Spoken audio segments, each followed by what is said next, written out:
हाय दोस्तों, मेरी pharmacy channel में आप सभी का स्वागत है। आज हम बात करने वाले हैं आपके एब्जॉर्प्शन ऑफ ड्रग, यानी ड्रग कैसे एब्जॉर्ब होता है, इसकी प्रक्रिया, इसके प्रोसेस को हम समझाते हैं। इसकी डिफिनीशन हम बताते हैं कि सबसे पहले जो नए हों हमारे चैनल को सब्सक्राइब कीजिए, लाइक कीजिए, शेयर कीजिए एंड बेल आइकन का बटन ज़रूर दबाइएगा। दोस्तों, हम बात करते हैं डिफिनीशन के। तो डिफिनीशन क्या है? द पासेज ऑफ ड्रग, यहाँ देखिए लिखा है, the passage of drug from route of administration into blood circulation is known as absorption.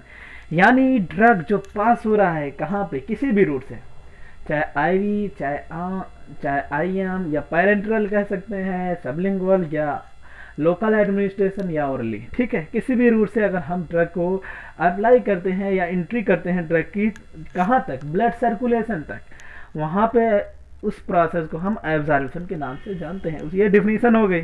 चलिए हम बात करते हैं type, process, mechanism, way of action. इसका कई नाम हो सकता है, टाइप भी पूछ सकता है, प्रोसेस भी पूछ सकता है, और मैकेनिज्म ऑफ एक्शन, मैकेनिज्म पूछ सकता है, और वे ऑफ एक्शन यानी ये कैसे काम करता है, ठीक, किस तरीके, कितने प्रोसेस है काम करने के, ठीक। Absorption of drug may be either directly or indirectly, but absorb involve the passage of drug dose across the cell membrane. This passage is governed by lipid carries present at the permeable membrane. The membrane contains small pores and only water soluble molecule can be passed through them. यानी कह रहा है, अब देखिए इसकी definition का मतलब जो लिखा है इसका मतलब समझ लीजिए। एब्जॉर्ब मतलब एब्जॉर्ब कैसे होता है, ऑफ ड्रग, ठीक ठीक, मे बी आइदर डायरेक्टली और इनडायरेक्टली, या तो डायरेक्टली एब्जॉर्ब हो जाता है या तो इनडायरेक्टली एब्जॉर्ब होता है। बट एब्जॉर्ब, अब डायरेक्टली इनडायरेक्टली का मतलब क्या समझिए, डायरेक्टली एब्जॉर्ब होता है, इनडायरेक्टली एब्जॉर्ब होता है। यानी कुछ ड्रग जो ओरली हम लेते हैं, यानी ओरली माउथ से जो हम ड्रग मेडिकेशन लेते हैं, वो क्या जाता है स्टमक, इंटेस्टाइन, यानी बहुत लंबा प्रोसेस है, लीवर से उसका एब्जॉर्प्शन होता है, ठीक है, और लीवर तक जाता है, तब उसका लीवर से जब ब्लड सर्कुलेशन तक जाता है तब एब्जॉर्प्शन होता है। जबकि डायरेक्टली अगर आईवी दे दिया जाए तो डायरेक्ट थ्रू एब्जॉर्ब हो जाएगा, ठीक। तो involve the passage of drug dose across the cell membrane, cell membrane के यानी एक्रॉस मतलब क्रॉस करता है cell membrane. This pass is governed by lipid carrier, जो लिपिड होता है कैरियर का काम करता है, यानी वाह का काम करता है, पहुंचाता है, जो प्रेजेंट होता है मेम्ब्रेन में, परमिएबल मेम्ब्रेन यानी तरली, जहाँ जो मेम्ब्रेन होती है हमारे सेल के अंदर मेम्ब्रेन होती है, परमिएबल मेम्ब्रेन, उसमें क्या है, लिपिड जो है कैरियर का काम करता है। The membrane contain small pores and only water soluble molecule can be passed through them. कह रहा है मेम्ब्रेन जो है रखते हैं क्या, स्मॉल पोर्स, छोटे छोटे छिद्र, एंड ओनली वाटर, और ओनली खाली वाटर मीन्स पानी, सॉल्युबल मॉलिक्यूल यानी जो वाटर में सॉल्युबल मॉलिक्यूल्स का मेडिकामेंट होता है वो पास हो जाता है, ठीक है। अब क्या है, the absorption of drug through membrane can occur the following ways, यानी किन किन थ्रू से एब्जॉर्प्शन जो है मेम्ब्रेन के द्वारा किया जा सकता है। अब इसको हम डीपली तो नहीं पढ़ा सकते, डीपली तो नहीं कह सकते हैं, हम बता देते हैं। सिंपल डिफ्यूजन होता है, एक्टिव ट्रांसपोर्ट प्रोसेस होता है, पाइनोसाइटोसिस होता है, फिल्ट्रेशन और फैसिलिटेटेड डिफ्यूजन, ठीक है, ये 5 प्रोसेस से होता है।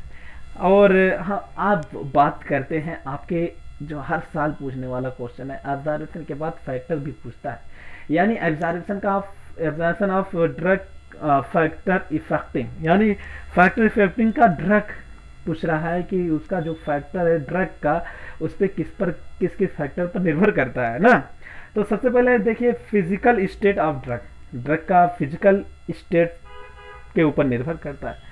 यानी फिजिकल स्टेट मतलब यानी दवा सॉलिड लिक्विड डोजेज फॉर्म है या लिक्विड, उसकी आकृति लिक्विड में है या पेस्ट में, उसके ऊपर निर्भर करता है। पहली चीज देखिए यहाँ लिखा गया है, the liquid are better absorb, यानी लिक्विड जो होता है बेटर तरीके से एब्जॉर्ब हो जाता है। देन सॉलिड मेडिकामेंट जो टेबलेट कैप्सूल लेते हैं उसकी अपेक्षाकृत जो लिक्विड मेडिकामेंट है वो एब्जॉर्ब होने में अच्छा है। किसकी देन? सॉलिड की। Aqua solution are more absorb than colloid. जो एक्वा सोल्यूशन है यानी वाटरी सॉल्युबल जो सोल्यूशन है कोलाइट सोल्यूशन से एब्जॉर्ब ज़्यादा होता है, ठीक है, मोर होता है, अधिक होता है। पार्टिकल साइज के ऊपर निर्भर करता है, एक फैक्टर यह भी है, यानी पार्टिकल साइज की सरफेस एरिया पे भी निर्भर करता है, उसकी आकृति भी नहीं, पार्टिकल साइज पे निर्भर करता है, ठीक है। Smaller the particle size greater the absorption of drug from gut. Smaller particle size provide greater surface area for absorption. यानी स्मॉल मतलब छोटा, द पार्टिकल साइज जो जिसकी साइज छोटी होती है, ठीक, ग्रेटर इज द एब्जॉर्बेशन, वो अधिक एब्जॉर्ब करता है, of drug from gut smaller, ठीक है। Smaller particle size provide greater surface area. क्यों? क्योंकि इसका सरफेस मतलब अगर बड़ी साइज है तो उसका सरफेस एरिया कम होगा, ये छोटी है इसका सरफेस एरिया के ऊपर निर्भर करता है, जिससे ये जल्दी एब्जॉर्ब हो जाता है, अधिक एब्जॉर्ब होता है अपेक्षाकृत किसके? बड़ी साइज के। तीसरा कंसंट्रेशन ऑफ ड्रग, ये भी एक बहुत बड़ा फैक्टर होता है। कंसंट्रेशन ऑफ ड्रग मतलब ये कैसा होता है, यानी कि कंसंट्रेशन ऑफ ड्रग एक फैक्टर है जो higher the concentration of drug better is the absorption of drug from intestine. कह रहा है जिसका मतलब जिस मेडिकामेंट का कंसंट्रेशन यानी कंसंट्रेशन एंड डाइल्यूशन आप पढ़े होंगे, आप जानते होंगे, इंटरमीडिएट में पढ़ाया जाता है किसी भी किसी भी केमिकल का या डाइल्यूशन या कंसंट्रेशन, ठीक, यानी पतला और मोटे से या कंसंट्रेट से मुराद है, ठीक है। कह रहा है जिसका कंसंट्रेशन अधिक होता है, बेटर ड्रग बेटर ही रहता है, वो बेटर एब्जॉर्ब करती है फ्रॉम ड्रग फ्रॉम इंटेस्टाइन, यानी जो दवा इंटेस्टाइन में यानी ओरली हम लेते हैं वो बेटर एब्जॉर्ब होता है। कहाँ? कंसंट्रेशन वो बेटर एब्जॉर्ब होता है, ठीक। जिस यानी साधारण सा मतलब फन कहने का मतलब ये जो दवा का कंसंट्रेशन अधिक होता है वो इस इंटेस्टाइन में अधिक बढ़िया से एब्जॉर्ब होता है। फंक्शनल इंटीग्रिटी ऑफ जीआईटी, ये भी एक फैक्टर है क्या? Increasing peristalsis of GIT, decreasing absorption of drug, is the diarrhoea condition, absorption of drug decrease. कह रहा है इंक्रीज बढ़ता है peristalsis of GIT, decreasing absorption, ठीक, एब्जॉर्प्शन ऑफ ड्रग। जब मतलब इसमें एग्जाम्पल के तरीके से समझाया गया है कि जब डायरिया का पेशेंट होता है, इसमें दिखा है जीआईटी मतलब ओरली जब गैस्ट्रो इंटेस्टाइनल ट्रैक्ट जो होता है जब उस रास्ते से हम दवा देते हैं तो एब्जॉर्प्शन में दिक्कत होती है। जैसे डायरिया है तो उस कंडीशन में एब्जॉर्ब नहीं होता, इसको आईवी या पेरेंट्रल रूट से हम देते हैं, ठीक है। ये भी एक बहुत बड़ा फैक्टर होता है। तो यह नंबर 5 आ गया पीएच ऑफ ड्रग, यानी पीएच के ऊपर भी एक बहुत बड़ा इफेक्ट है, एक फैक्टर है, ठीक है। किसका? दवा के एब्जॉर्प्शन का।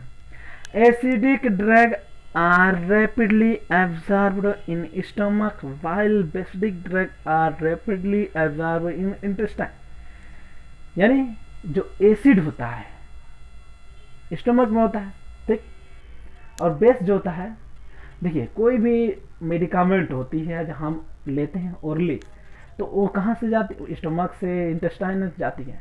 जब आप देखिए कोई भी टेबलेट अगर आप खाते हैं तो वो कोटेड टेबलेट किसी भी जैसे DSR का या गैस का कोई टेबलेट होगा उस पर कोटेड टेबलेट लिखा होता है, यानी क्यों? क्योंकि वो इंटेस्टाइन में स्टमक में नहीं बल्कि इंटेस्टाइन में एब्जॉर्ब होती है, और वो कोटेड अगर वहाँ पे कोटेड ना किया जाए तो वो स्टमक से ब्रेक डाउन होगा और न्यूट्रलाइज कर जाएगा, ठीक है। यानी कहने का मतलब ये है कि कुछ दवाएं जो है एसिडिक नेचर की होती हैं, कुछ दवाएं जो है बेसिक नेचर की होती है। जो एसिडिक नेचर की दवाएं होती हैं वो और जो बेसिक नेचर की दवाएं हैं वो अलग अलग तरीके से यानी स्टमक और इंटेस्टाइन में अलग अलग एब्जॉर्ब होती हैं, ठीक है। अब आ जाइए फार्मूलेशन के बाद आखिरी फैक्टर है फार्मूलेशन, फैक्टर तो तमाम है लेकिन जो मेन फैक्टर है उसको हम बता रहे हैं दोस्तों। Calcium and magnesium ion reduce the absorption of tetracycline because tetracycline from complex with calcium ions and potassium magnesium ion, hence formulation should be made। ठीक है, कह रहा है फार्मूलेशन यानी जो फार्मूला होता है मेडिकामेंट का यानी मेडिसिन का या ड्रग का कह सकते हैं। क्या कह रहा है, कैल्शियम एंड मैग्नीशियम, कैल्शियम और मैग्नीशियम आयन रिड्यूस कर देता है, किसका रिड्यूस करता है, the absorption of tetracycline, tetracycline के एब्जॉर्प्शन का। ठीक, बिका जबकि टेट्रासाइक्लिन फ्रॉम कॉम्प्लेक्स विद, जबकि टेट्रासाइक्लिन क्या फ्रॉम कॉम्प्लेक्स विद, कॉम्प्लेक्स है किसका, कैल्शियम एंड मैग्नीशियम आयन का। ठीक है, इसके ऊपर भी निर्भर करता है। तो आइए दोस्तों, अगर आप हमारे चैनल के नए हो तो सब्सक्राइब कीजिए, लाइक कीजिए एंड बेल आइकन का बटन ज़रूर दबाइएगा दोस्तों। तो आज के लिए